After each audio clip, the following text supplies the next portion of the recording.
계획을 따라 살아야 합니다 라고 하는 제목으로 말씀드리려고 합니다.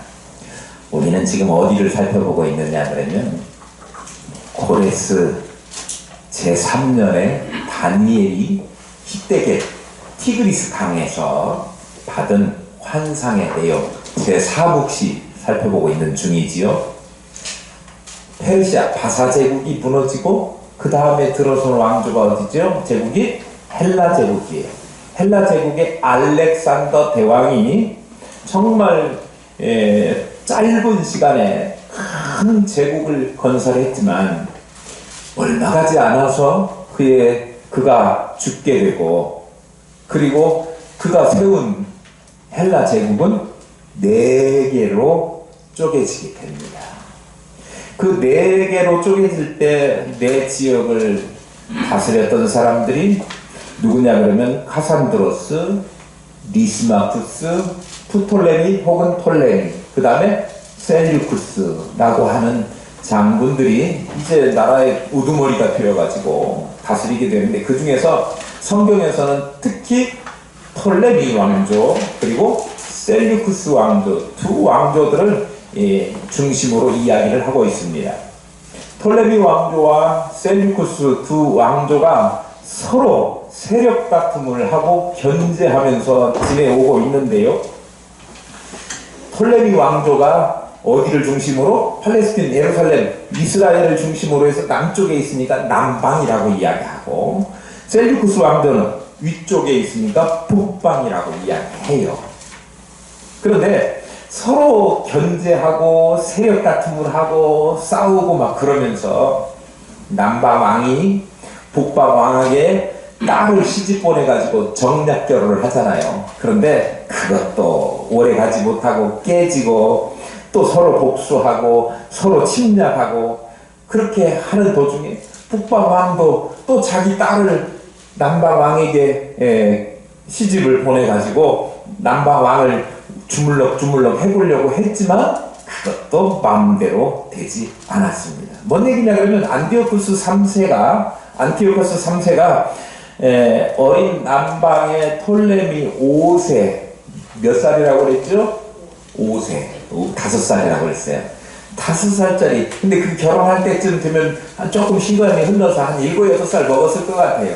어린 왕에게 자기 딸을 시집 보냈는데, 자기 딸 이름이 우리가 아는 그 사람 클레오파트라 말고, 그 동명이인이었던 클레오파트라 자기 딸을 남방 왕에게 시집을 보내가지고 자기 딸에게 이야기하면 자기 딸이 자기 남편, 어린 남편이야 뭐 주물럭 해가지고 맛있는 반찬 달걀 후라이 한 2개 해주면은 말을 잘 들을 것이다, 그렇게 생각을 했었는데, 아니 시집간 딸 안티오코스 3세 딸이 시집가서 이 톨레미 왕조 톨레미 5세 그 어린 왕에게 너무 뭐라고 그래야 돼? 가엾다든지 아니면 정을 느껴가지고 동정심이 생겨가지고 자기 남편 왕을 굉장히 잘 보살피는 거예요. 그리고 자기 남편이 다스리는 뭐 섭정왕이 됐든지 어떻든 간에 자기 남편을 위해서 자기 그 남방을 위해서 계속 충성하고 헌신을 하게 됩니다. 딸 믿으면 돼요? 안 돼요? 딸은 시집가면 남편한테 잘하는 게 맞는 거예요. 그렇게 했어요. 그러던 중에 안티오쿠스 3세가 그 지중해 연안의 그 작은 나라들을 점령하게 되자 거기에 가장 세력을 가지고 견제할 만한 세력이 누구냐면 로마예요. 로마가 자기 주변에 있는 나라들을 하나하나 이 안티오코스 3세가 집어삼키는 것을 보고 안 되겠네 하고 자기의 장군을 보냅니다. 그 장군이 누구냐 그러면 스키피오라고 하는 장군을 보내요. 스키피오 장군을 보내서 안티오쿠스 3세를 정복하게 싸움을 붙입니다. 누가 이겨요? 스키피오 장군이 이기게 되죠. 그래서 그때 안티오쿠스 3세하고 맺은 조약이 뭐냐? 그러면 아파미아라고 하는 조약이에요. 아파미아 조약은 소아시아 그 로마 근처의 이 지역에서 자기 안티오코스 3세가 지금 세력을 확장하는 중에 있었는데 너 이번에 졌잖아. 그러니까 이제 거기서 물러나 이거였어요. 또 하나는 뭐였느냐 그러면 안티오코스 3세의 아들 안티오코스 4세 에피파네스죠. 이제 이 사람 이야기하려고 앞에서 쭉 끌고 오는 거예요. 안티오코스 4세를 볼모로 붙잡게 하는데 동의를 하는 것이 아파미아 조약이었습니다. 또 하나 조건이 있었어요. 뭐 있었죠? 조공. 해마다 1000달란트의 금을 조공으로 바치라. 한 달란트가 얼마였다고 그랬죠? 3.4kg쯤 되니까 어마어마한 1000달란트니까 어마어마한 양의 금을 조공으로 바쳐야 되는 그런 조약을 체결하게 됩니다. 안티오코스 3세가 졌다고 그랬죠? 당연히 자기 아들 안티오코스 4세도 포로로 붙들려야 됐고 그 근방에 얼씬도 하지 말아야 됐고 뭐 해야 돼 이제? 조공 바쳐야 돼요. 조공을 바치려고 하니 그 금이 자그만치 1000달란트니까 34톤쯤 돼요. 34톤. 우리 박선거님 차가 몇 톤인가 모르겠는데 1톤짜리 트럭에다 실으면 34대가 필요한 거예요. 굉장히 많은 양인데 그게 배추가 아니고 금이란 말이에요. 금을 그렇게 만들어내기가 쉽지 않으니까 이제 찾다가 어디 가면 금이 있다 생각했느냐 그러면은 제우스 신전에 그 금을 좀 가져오면 되겠다. 그런데 제우스 신전에다가 금이 가지러 갔을 때 백성들은 그 제우스 신전에 금은 누가 낸 거예요? 백성들이 그거 신전하기 위해서 다 낸 거 아닙니까? 그러니까 백성들이 그 금 가져간다고 하는 소식을 듣고 폭동을 일으켜요. 이 금 가져가면 안 된다. 그래도 가져가려고 하니까 결국은 안티오코스 3세를 백성들이 죽여요. 폭동에 의해서. 안티오코스 3세가 죽게 되니까 그 뒤에 그의 아들 안티오코스 3세의 아들 셀류쿠스 4세가 이름이 뭐냐면 필로파트로인데 왕위를 이어받게 됩니다. 어느 왕조? 셀류쿠스 북방왕조. 북방왕조. 이어받았는데 걔는 왕위를 이어받자마자 뭔 일이 생겼느냐 그러면 아버지가 내던 조공을 그냥 왕이 물려받는 그 순간부터 또 조공을 내야 되는 그런 신세가 됐어요. 그러니까 왕 돼갖고 맨날 조공만 모아갖고 바치고 조공 모아서 바치고 요것만 하다가 끝나버린 것 같아요. 로마에 바칠 조공을 만들어야 됐는데 그거 쉽지 않으니까 이거 잘 만들어낼 조세관을 임명하게 됩니다. 조세관으로 헬리오도로스라고 하는 사람을 조세관으로 임명해요. 근데 이 헬리오도로스가 자기도 뭔가 어디에 금이 있는가 이렇게 좀 들어야 되잖아요. 들어보니까 어디에 금이 있다고 들었느냐 그러면 예루살렘 성전에 가면 금이 좀 있다 그렇게 들은 거예요. 그래서 거기로 갑니다. 헬리오도로스가 예루살렘 성전에 금을 가져오려고 성전 금고로 갔는데 거기에서 성전이 하나님이 임재하시는 곳 아닙니까? 하나님의 임재를 경험하게 돼요. 두려운 마음이 들고 결국은 쓰러져 버려요. 너무 그 하나님의 임재에 압도되어서 예루살렘 성전의 대제사장이었던 오니아스 3세가 그 헬리오도로스 그 조세관을 이게 하나님의 임재 앞에 쓰러졌는데 그를 일으켜 살려야 될 거 아닙니까? 그러니까 오니아스 3세 대제사장으로 있던 오니아스 3세가 그를 위해서 희생 제사를 드리고 기도하고 그렇게 하면서 일어나게 돼요. 일어나게 돼서 다시 돌아와가지고 셀류쿠스 4세가 있는 곳으로 가게 됩니다. 그런데 가서 뭐라고 이야기하느냐 그러면 내가 하나님의 임재를 봤다. 그래서 도저히 하나님의 그 금고에서 금을 가져올 수 없었다. 우리 금을 가져오면 안 된다. 그렇게 이야기를 합니다. 자기의 신앙을 고백하게 되는 거예요. 그러니까 셀주쿠스 4세는 신앙 고백이고 보시고 지금 로마에 뭐 바쳐야 돼요? 조 바쳐야 돼. 그러니까 헬리오도루스를 어떻게 너 그만둬 다른 사람 보내야 되겠어 이렇게 되는 거예요. 다른 조세관을 보내려고 하니까 헬리오도루스가 안 됩니다. 거기 가면 똑같은 일이 생길 거예요. 하나님이 이 성전에 금을 가져가는 거에 대해서 그냥 놔두지 않습니다. 이렇게 하니까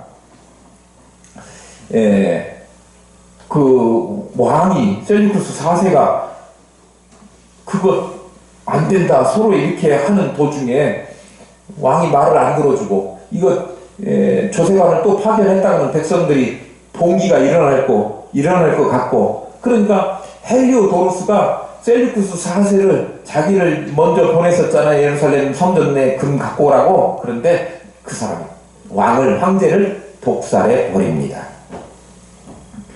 그 왕에게 반기를 들고 헬리오도루스가 셀주쿠스 4세 필로파토르를 죽이게 돼요. 그 뒤를 이어서 들어선 사람이 여러분들 제가 지난주에 나눠주었죠? 누구예요? 안티오코스 4세 에피파네스인 거예요. 자, 그 사람에 대한 이야기가 오늘 본문의 21절에 나옵니다. 한번 볼게요. 또 그의 왕위를 이을 자는 한 비천한 사람이라 나라의 영광을 그에게 주지 아니할 것이나 그가 평안할 때를 타서 속임수로 그 나라를 얻을 것이며 그랬습니다. 그의 왕위를 이을 자라고 했는데 셀주쿠스 4세 필로파트로죠? 성전에 헬리도로스라고 하는 조세관을 보냈던 왕이에요. 헬리오도로스에게 죽임을 당했죠. 그리고 그 뒤를 이을 자예요. 누구예요? 안티오코스 4세 에피파네스를 말하는 거예요.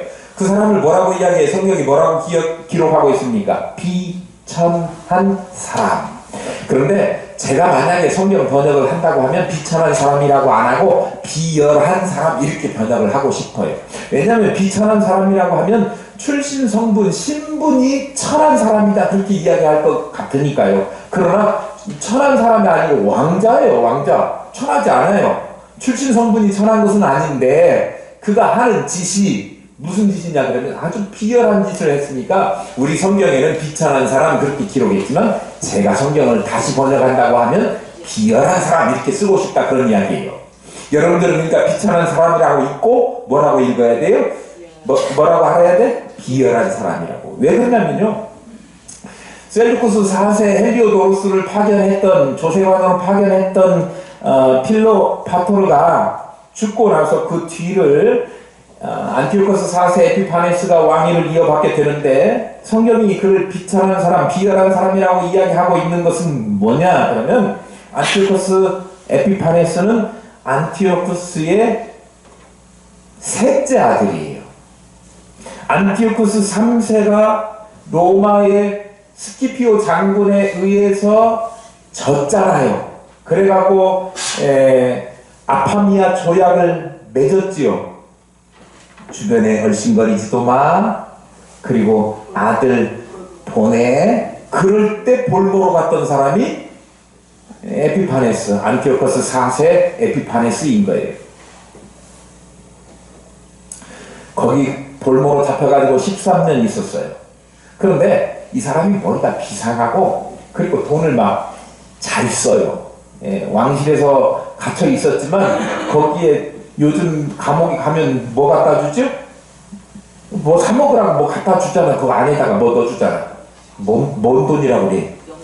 영치금. 근데 영치금을 안티오코스 4세 에피파네스에게 보통 갖다 주는 게 아니고 어마어마하게 갖다 줘. 그러면 이제 그놈을 또 이제 모으고 갖고 있다가 자기 주변에 망보고 있던 사람들에게 간수들에게 막 한 뭉탱이씩 주는 거예요. 받은 사람들은 안티오코스 4세 에피파네스가 누구처럼 여겨져요?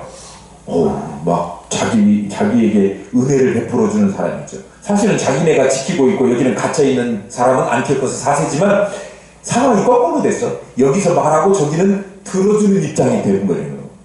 그러니까 그 기회를 틈타가지고 무슨 이야기를 하느냐 그러면 지키는 사람뿐만 아니라 밖에 있는 사람들을 다 이렇게 자기에게 쏠리게 만들어가지고 그 사람들에게 뭐라고 이야기하느냐면, 나 말고 형이 있는데 나는 왕위를 이어받을 차례가 아니잖아. 우리 형이 받을 거야. 그러면 형도 계속해서 로마의 조공을 잘 내야 될 텐데, 날 가둬놔야 조공이 잘 나오겠냐? 나는 별거 없어. 그런데 우리 형을 가두고, 아니 형의 동생을 가두면 형이 왕 됐을 때 동생이 형의 아들이 여기에 볼모로 잡혀 있으면 형이 꼼짝 못하고 조공을 잘 낼 거 아니오. 예.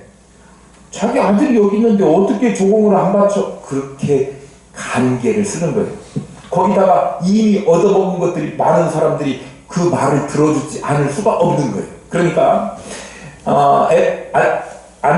안티오코스 4세 에피파네스를 풀어주고 그의 형이었던 셀류쿠스 4세 아들 더메트리우스를 거기에다가 볼모로 대신 붙잡아 두게 합니다. 야, 이거 머리가 비상한 간사한 사람이 자기가 풀려나려고, 그리고 자기는 아테네로 오게 됩니다. 형 셀류쿠스 4세에게는 또 한 아들이 있었는데, 볼모로 붙잡아간 아들 말고 또 한 아들이 있었어요. 그러니까 안티오코스 4세 에피파네스에게는 뭐가 되는 거예요? 조카가 되는 거예요. 예. 그러면 이제 이 조카를 잘 보살펴야 후계가 끊이지 않을 거니까 내가 가서 조카를 잘 보살핀다, 그렇게 합니다. 그런데 잘 보살핀다고 해놓고 자기 조카, 왕이 될 어린 조카를 지킨다고 하는 명목으로 거기에 가놓고는 오히려 자기 부하 안드로니쿠스를 시켜가지고 비밀리에 자기 조카를 죽입니다.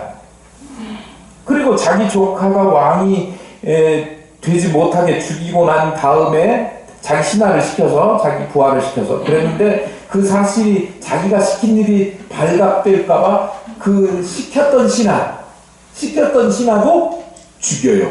그러면 이제 쥐도 새도 모르게 다음 왕 될 사람을 다 제거한 거잖아요. 그리고 누가 왕 되려고? 지가 왕 되려고.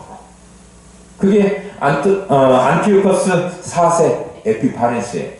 그래서 원래는 왕 될 순서가 아닌데도 불구하고 왕 될 많은 사람들을 다 죽이잖아요. 죽여. 그 포로로 잡혀갔다가 포로에서 풀려나고 또 조카 죽이고 이런 데 보면 다 거짓되고 간교하고 막 사람을 사주해가지고 비열한 방식으로 자기가 왕위에 올라간 거예요. 그게 오늘 본문 21절에 기록하고 있는 내용입니다. 비열해요, 비열하지 않아요? 비열한 사람이죠. 그의 이름 안티오코스 4세 에피파네스. 예, 비열한 사람인데 자기가 비열한 사람이면서도 자기 자신을 추앙하게 하려고 사람들에게 막 동전을 주조해가지고, 동전 한번 그려볼까요? 동전에다가 자기 옆모습 부조를 해가지고 거기 글씨를 쓰기를 뒷면에다가 데오스 에피파네스, 신의 현현이다. 제가 언젠가 이거 말씀드린 적이 있습니다. 네. 그래갖고 스스로 이렇게 자기 자신을 신격화시켜요. 그런데 백성들은 뭐라고 이야기하느냐 그러면 에피파네스라고 안 하고 에피마네스라고 이야기해요. 이게 이제 워드플레이인데요. 말 가지고 말장난하는 거예요. 에피파네스는, 데오 에피파네스는 신의 현현, 신이 나타나셨다. 누가? 에피파네스, 안티오코스 4세 에피파네스가 신이다, 그런 이야기였는데, 에피마네스는 무슨 뜻이냐 그러면 뭐라고요? 에피마네스는 미친 사람. 제가 놈이라고 하면 좀 그렇잖아요. 미친 사람이다. 사람들은 뭐라고 했을 것 같아요? 미친놈, 이렇게 불렀던 거예요. 그러니까 자기가 신인 것처럼 실제로 예루살렘 성전에다가 제우스 신상을 본떠서 자기의 그 상을 만들어서 세우고 유대인들로 하여금 거기 숭배하도록 그렇게 했어요. 그러니까 얼마나 자기 신격화를 위해서 말도 안 되는 짓을 꾸며서 했는지 모르고요. 우리 이미 언젠가 말씀드렸는데요. 유대인들이 가장 싫어하는 돼지고기를 희생 제사하는데 들여가지고 예루살렘 성도들을 예루살렘 사람들 막 유대인들을 분노케 하지 않았습니까?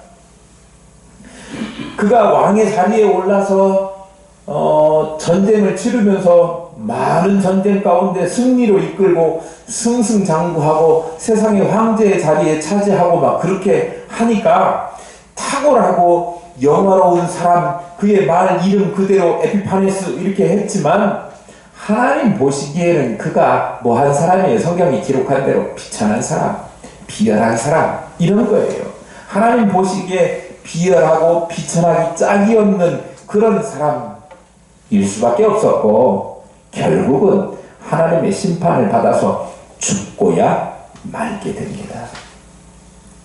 세상적으로 왕이 되고 부귀 영화도 차지하게 되고 말 한마디면 다 좌지우지할 수 있는, 호령할 수 있는 그런 지위에 올라가면서 신처럼 떠받들려서 그렇게 살았던 그였지만 정작 하나님께는 비천한 사람, 비열한 사람, 그런 사람으로 버림받았을 뿐만 아니라 백성들에게도 미친 사람이라고 하는 그런 대우를, 그런 호칭을 받았기 때문에 그의 인생이 감 있는 인생이 아니었다 말씀드릴 수 있습니다. 오늘 제가 1번의 제목을 사람의 가치를 결정하는 것이라고 하는 제목을 달았는데요. 사람의 가치를 결정하는 것은 뭐였냐 그러면 그의 지위도, 그의 계략, 머리도, 그의 돈도, 그가 사람들에게 받는 자기 스스로가 만들어낸 뭐 신처럼 떠받들어지는 그런 것들도 아니고 자기가 혼자 교만해가지고 최고인 것처럼 군림하는 것도 아니고 실상은 사람들에게 군림하는 것처럼 그렇게 보였지만 사람들에게조차도 멸시를 받고 조롱을 받게 되고 하나님께로부터는 전혀 무가치하고 하나님 나라의 해로운 사람으로 여겨지는 그런 사람이었다라고 하는 거예요. 하나님 나라의 가치가 전혀 없는 사람인 것이요. 하나님 나라에 인정받는 것은 세상 사람들에게 세상에서는 비참하고 형편없고 모자라고 부족하고 가진 것 없이 여겨진다고 할지라도 하나님께 존귀한 자로 여겨지는 사람들이 있는데 바로 하나님을 경외하는 사람이에요. 하나님의 자리에 자기가 올라가서 나를 신처럼 떠받들라 하는 사람들이 존경을 받는 게 아니라 하나님께 인정받는 그 사람의 가치는요, 하나님을 얼마나 잘 경외하는가 여기에 달려있는 거예요. 하나님은 세상적으로 존귀한 자든 비천한 자든 당신을 경외하는 자를 존귀하게 여기시고 당신을 경외하지 않는 자를 비천한 자로 여기신다는 사실을 우리는 기억해야 합니다. 그것이 참으로 영원한 우리 자신의 가치를 결정하는 것이라고 하는 사실을 우리가 기억하고 저와 여러분이 과연 비천한 자로 하나님 앞에 서 있는가 아니면 존귀한 자로 서 있는가 한번 자신을 진단해 보시고 하나님께 존귀하게 여김을 받는 복된 자로 저와 여러분이 설 수 있기를 축복합니다. 아멘. 22절 보겠습니다. 한번 읽어주실까요? 시작. 넘치는 물 같은 군대가 그에게 넘침으로 말미암아 패할 것이요 동네만 많고 그렇게 될 것이며. 예, 넘치는 물 같은 군대라고 하는 얘기는 엄청난 규모의 군대를 일컫는 거예요. 예. 남방 애국을 중심으로 한 톨레미 왕조죠. 그때 누가 왕이냐면 톨레미 6세가 남방 왕이었어요. 톨레미 왕조 6세의 대군이 안티오코스 누구? 4세 에피파네스 거기를 쳐들어옵니다. 남방 왕이 많은 군대, 뭐라고요? 넘치는 물 같은 군대가 에피파네스를 공격해요. 그럼에도 불구하고 안티오코스 4세에게 대패를 당하게 됩니다. 안티오코스 4세가 지략이 있고 머리가 뛰어나고 그러니까요, 적은 군대를 가지고도 막 꾀를 내가지고, 톨레미 6세는요 많은 군대를 가지고 있었고 그때, 그리고 톨레미 왕조 이 남방 왕이 다스리고 있는 지역이 애국 지역뿐만 아니라 어디라고 그랬죠? 팔레스틴, 이스라엘 거기 지역이라고 그랬는데, 그 사람들이 어디에 쏠려 있었냐면 톨레미 왕조에게 친톨레미 왕조예요. 그러니까 톨레미 왕조의 애국에 가까웠던 사람이에요. 그때 이스라엘의 제사장이 누구였다고 그랬죠? 대사장이 오니아스 3세. 오니아스 3세. 아까 거기 헬리오도로스 왔을 때 거기에 뭐였죠? 희생 제사를 드려주고 기도해주고 답게 일으켰던 제사장 아닙니까? 그가 누구하고 친했다고요? 애굽의 톨레미 왕조하고 친했다고. 그런데 안티오코스 4세는요, 그 꼴이 보기 싫은 거죠. 아유, 저걸 내가 집어먹어야 거기를, 예루살렘이 아주 그 요지에 있잖아요. 저기를 잡아먹어야 애굽도 저쪽 로마도 이렇게 세력을 뻗쳐나갈 수 있을 것이다. 그렇게 생각을 했습니다. 그럴 때 여기 보면 물 같은 군대가 그에게 넘침으로 패할 것이요 그랬습니다. 안티오코스 3세가 진다는 말이에요. 아주 어마어마한 엄청난 규모의 군대가 오니까요. 그리고 이스라엘 그 동맹왕 왕이라고 했는데, 동맹왕 왕은 원래 성경 원문을 보니까 왕이라고 표현되어 있지 않고 언약의 지도자, 그런 뜻을 가진 말로 되어 있습니다. 언약의 지도자, 이스라엘 백성의 언약의 지도자는 아까 말씀드렸지만 오니아스 3세 제사장인 거예요. 오니아스 3세는 전통적으로 이스라엘 백성의 세습되어지는 제사장이었어요. 아버지가 제사장이어서 그 뒤를 또 이어받았던 세습자. 사도는 세습되지 않지만 제사장은 세습되죠. 왜? 아론의 가문 레위 지파, 거기만 제사장을 할 수 있으니까요. 그런데 셀류쿠스 왕조를 지지하지 않고 톨레미 왕조를 지지하고 있으니까, 이 톨레미 왕조의 지지를 받아야 되는데, 톨레미 왕조의 왕들은 뭘 좋아했냐 그러면, 세상 왕들이 다 그렇지만 돈 갖다 주는 걸 좋아했어요. 이 오니아스 3세의 동생이 하나 있는데, 야손이라고 하는 동생이 있는데, 야손이 톨레미 왕조한테 가가지고, 나도 레위 집하고 이게 제사장 할 수 있는데 우리 형이 시키는 것보다 내가 더 많이 이 톨레미 왕조에다 협력하고 돈도 많이 대줄 테니까 나를 제사장 시켜주라, 그렇게 이야기합니다. 그러니까 톨레미 왕조는 자기는 별로 손해볼 거 없으니까 위에 오니아스 3세라고 하는 제사장을 없애버리고, 그러니까 언약의 지도자가 없어진 거예요. 없어지고 그 다음에 야손이라고 하는 그의 동생을 제사장 시켜요.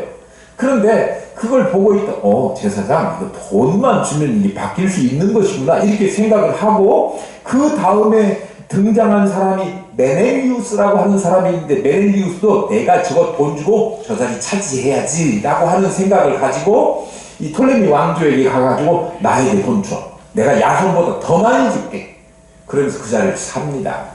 톨레미 왕조는 손해볼 게 없으니까 야손을 자기가 돈 주고 너 시켜줄게 해갖고 자리를 줘놓고, 또 더 큰 돈을 준다고 그러니까 메넬리우스에게 그 제사장 자리를 줘요. 근데 문제는요, 메넬리우스는, 야손은 그나마 오니아스 3세의 동생으로 뭔 집안이요? 레위 집안, 제사장 집안이요. 그런데 메넬리우스는 제사장 집안이 아니에요. 뭐만 있어?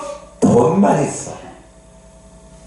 제사장 성직을 돈 주고 사게 되는 그런 하나님의 언약 가운데 결코 일어나서는 안 될 일을 자행한 거예요. 그것을 톨레미 왕조가 묵인해줬다? 그런 이야기죠.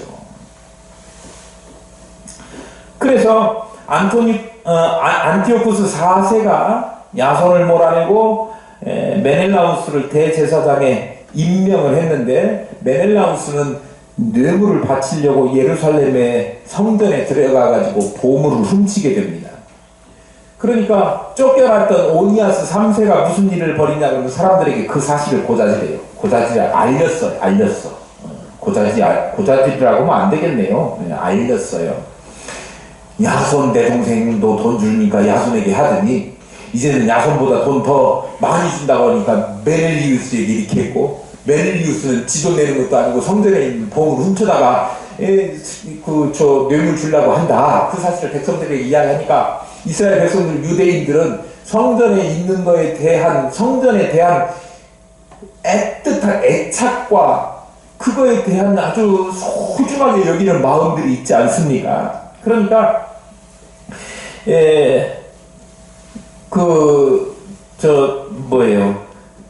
그거에 대한 반감을 가지고 있었죠. 그러니까 메넬라우스는 자기 오니아스 3세가 자기를 고자질하고 그러니까 저거 없애버려야 되겠네, 그렇게 하게 되지 않겠습니까? 죽을 것을 딱 예측하고 성전에 뿔을 붙잡아요. 그러면 아무도 죽일 수가 없잖아요. 그런데 살살 꼬입니다. 메넬라우스가 오니아스 3세 제사장, 원래 제사장을 꼬드기 가지고 우리 화해하자, 다시 해보자, 이렇게 불러냈는데 거짓말로 화해를 청했고, 거기에 응해서 나온 오니아스 3세를 죽여버립니다. 그게 무슨 얘기냐? 동맹원 왕이 뭐라고 그랬어요? 언약의 지도자라고 그랬죠. 언약의 지도자, 누구를 가리키는 것으로 본다고 그랬어요? 오니아스 3세. 오니아스 3세도 어떻게 된다고? 죽게 되고 지게 되고 그렇게 된다, 그런 말씀이에요. 23절로 갑니다. 그와 약조한 후에 그는 거짓을 행하여 올라올 것이요 소수의 백성을 가지고 세력을 얻을 것이며, 안티오코스 3세가 대제사장 오니아스 3세를 그 뒤에서 내치고 야손을 그리고 메넬리우스를 그 자리에 앉혀준 후에 유대에 있는 소수의 시리아의 셀루코스 왕조 그 지지자들의 힘을 등에 업고 그들을 배경으로 세력을 얻게 된다, 그런 이야기를 23절에 그렇게 표현하고 있습니다. 24절 가보겠습니다. 그가 평안한 때에 그 지방의 가장 기름진 곳에 들어와서 그의 조상들과 조상들의 조상이 행하지 못하던 것을 행할 것이요 그는 노력하고 탈취한 재물을 무리에게 흩어주며 계략을 세워 얼마 동안 산성들을 칠 것인데 때가 이르기까지 그러하리라. 안티오쿠스 4세가 애국 주변에 있던 톨레미 왕조의 영토 가운데 아주 기름진 땅에 그 사람들이 전혀 예측하지도 못한 그 타이밍에 들어가가지고 어려움, 큰 힘 들이지 않고 그 나라를 손에다 넣는데 성공하게 됩니다. 그리고 그 기름진 땅에서 승리하고 뭘 많이 얻게 돼요? 전쟁하면, 이기면 노량물, 전리품들을 많이 얻게 돼요. 안티오코스 4세는 전쟁에서 이기고, 뭣도에서 쉽게 말하면 돈도 벌고, 그렇게 된 거예요. 승승장구의 날이에요. 아마도 안티오코스 4세가 군사들에게 환심을 사서 전쟁에 이겨서 얻게 된 노량물들을 막 나눠줬어요. 역대 왕들은 그렇게 하지는 않았어요.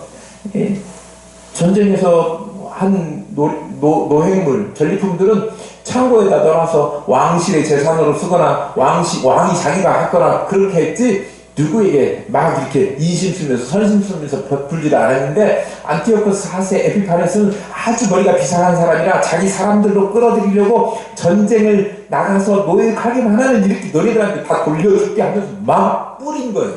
돈을 막 뿌렸다, 그런 얘기예요. 그러니까 그 다음에 전쟁 나가자고 하면 그 사람들이 나가겠어요, 안 나가겠어요? 나가죠, 당연히. 나갔다 오면 이기고 목숨 걸고 싸움을 하니까 그렇게 조상들의 조상들도 하지 않았던 일을 했었다, 그런 이야기가 그 이야기를 이야기하는 것 같아요.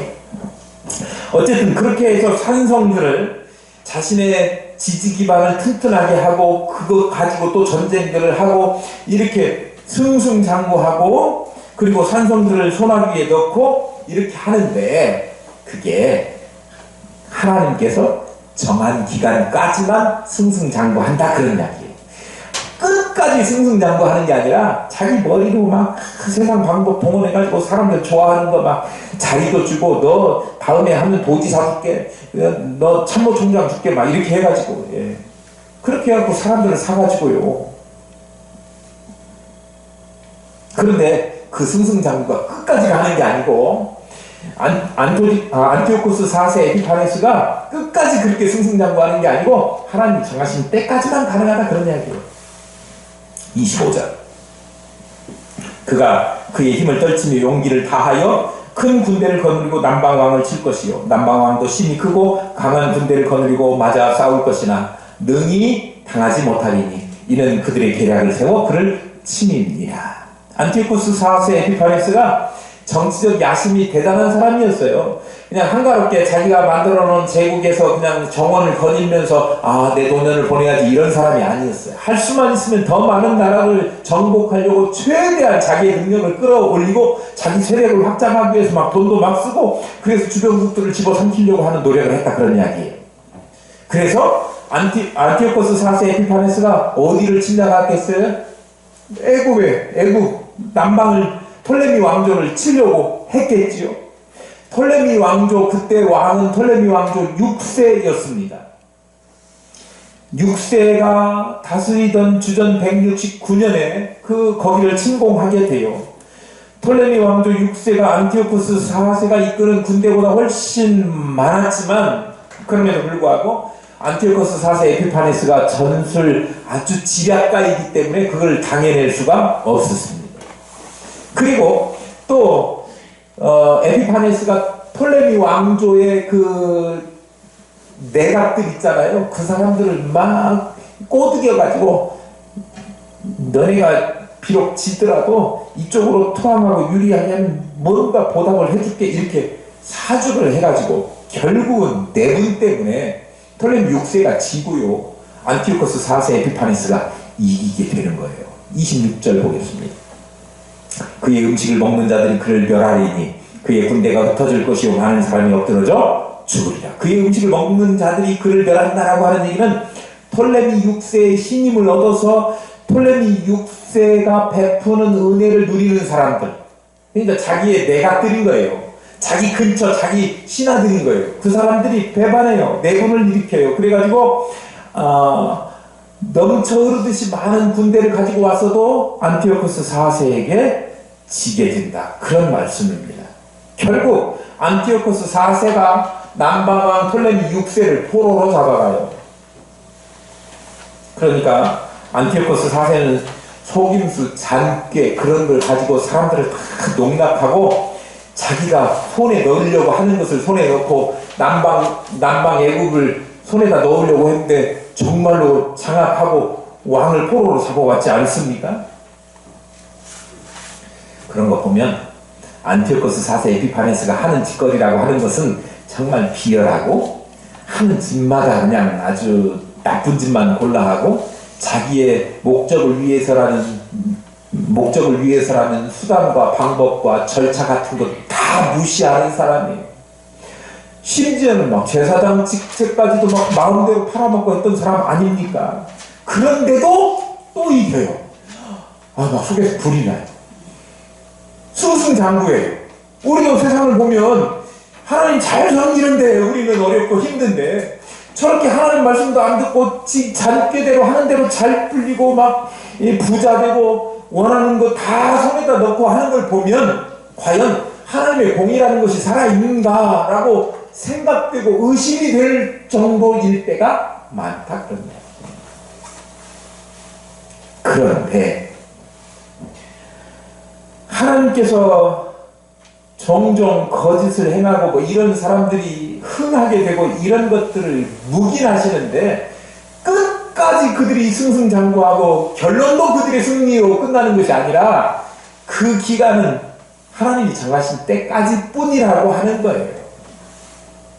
그 다음에는 결국 하나님을 섬기고 인내하고 참고 지금은 비참하고 어렵고 힘든 것 같아도 하나님을 버리지 않고 하나님을 잘 섬기는 사람들, 정말 하나님께 가치를 인정받는 사람들, 그 사람이 진정한 승리자가 되게 하신다. 하나님이 정하신 기간까지만 그 사람들이 승승장구하는 것처럼 보일 뿐이다. 실제로 안티오코스 에피파네스 4세가 11년 정도만 그 기간을 누립니다. 그 다음에는 힘도 못 쓰게 돼요. 그러니까 우리 믿음의 사람들이 이 땅 살아가면서 나는 힘들고 어렵고 부족한 거 투성이고 그런데 뭐 하려고 해도 뭐 가진 것도 없고 막 그렇게 어려운데 저 사람은 예수도 안 믿고 뭐 하는 집마다 못된 짓 하고 그러는데도 승승장구하는 거 보면 배 아파 죽겠네. 하나님이 살아계시는 한가? 그렇게 낙심하고 원망할 필요가 전혀 없는 이유는 그들의 승승장구가 끝까지 이어지는 것이 아니라 단지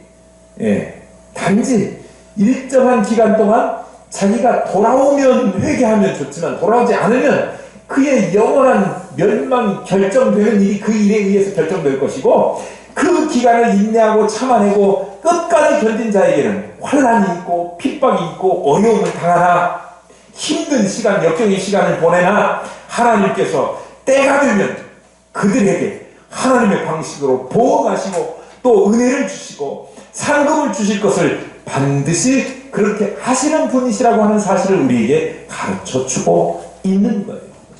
거짓으로 못된 방법으로 악한 방식으로 승리를 얻는 것이 허망한 것은 하나님의 때 정한 기한은 곧 도래할 것이기 때문에 그래요. 저 여러분 힘든 시간을 겪어 가십니까? 우리가 조금 뭐 약자인 의인 것 같습니까? 그렇지 않아요. 우리가 힘들고 어렵고 의인 것 같은 처지일지라도 이것이 하나님의 정한 때가 되면 우리를 어떻게 영화롭게 하시고 부하게 하시고 흥하게 하시고 그럴 것이니 우리는 참고 인내하면서 하나님의 정한 때, 약속의 때를 기다리면서 날마다 실망하지 않고 용기를 가지고 전진하는 저와 여러분 여기에 모인 우리 모두가 될 수 있기를 축복합니다.